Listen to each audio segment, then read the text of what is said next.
Welcome to the Abel Speaks podcast, where we speak to commonly asked questions by parents who have received a life-limiting diagnosis for their child. We're Daniel and Kelly Crawford, and we're glad that you've joined us.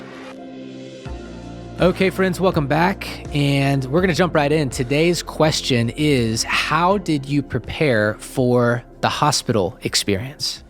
And so in those weeks, especially leading up to delivery, as you anticipate your child's birthday and all that will come with it, we wanted to provide just a few handleholds, 3 categories that you can start to think through and process through that might help you prepare to make that as meaningful as possible. And so the first sort of bucket or category would just be the medical, just very practically speaking. What are some things they can do to prepare medically? Based on our personal experience and just walking with other families, I would say the things that we've seen to be the most helpful would be meeting with the NICU team prior to delivery, as well as potentially connecting with a hospice in your area. In Dallas, for example, there's only a couple hospice companies that handle children, and so it might be helpful just to connect with them, see what that process looks like, just so you have a general idea of what to expect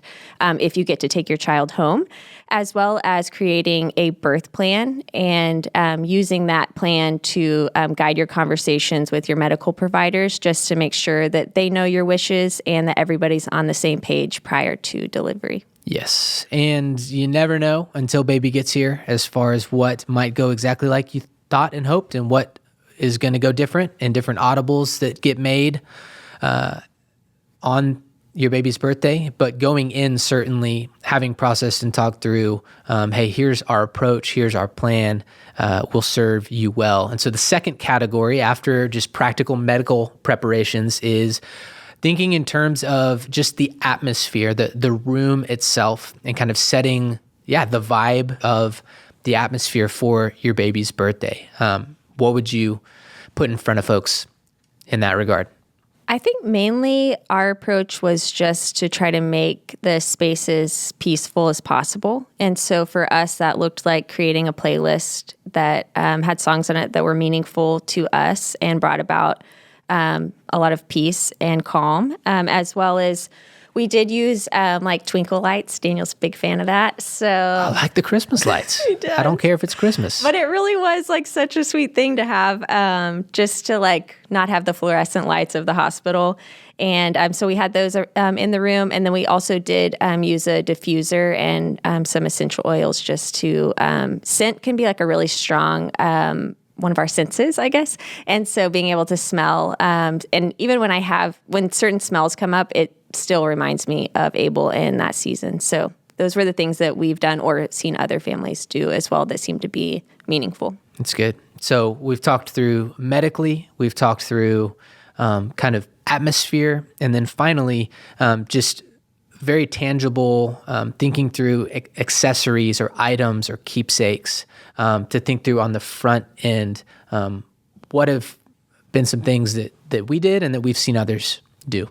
I think keeping it simple would be my first recommendation in that, but we brought a few outfits to the hospital with us. We didn't actually bring any hats. I wish that we would have, but the hospital actually provided some that were like handmade, and it's ones that we like love. We've had people make them for us to have like matching ones with Abel, which is really sweet, as well as just like a few blankets that we brought. But any of the items that Abel used, we got to use with like our other children that we've been blessed with. And so that's been like a really sweet thing just to get to see all of them in the same clothes early on as newborns has been really sweet.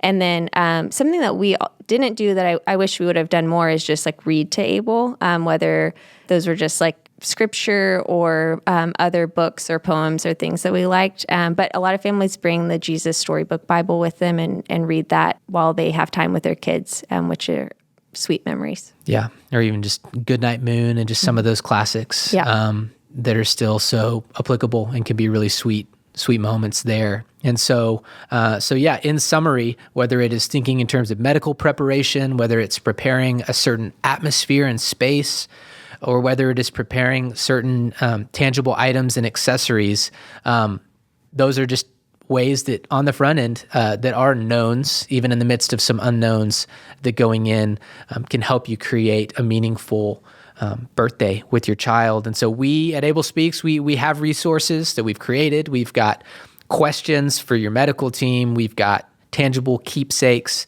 And hey, we even have a Spotify playlist of songs of comfort and hope for us. And so all that is available if you want to visit abelspeaks.org, or really if you would like to reach out to us at support@abelspeaks.org.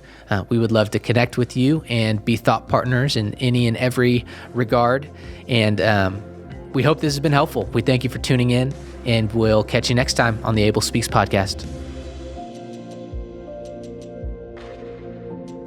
Hey friends, thanks for listening in. We hope this content has been helpful. At Abel Speaks, we exist to support families who have chosen to carry a child with a life-limiting diagnosis, and we want you to know that the foundation of that support is rooted in relationships. And so if you're a parent in this circumstance, then by all means continue listening in, but we'd really encourage you to reach out by sending an email to support@abelspeaks.org.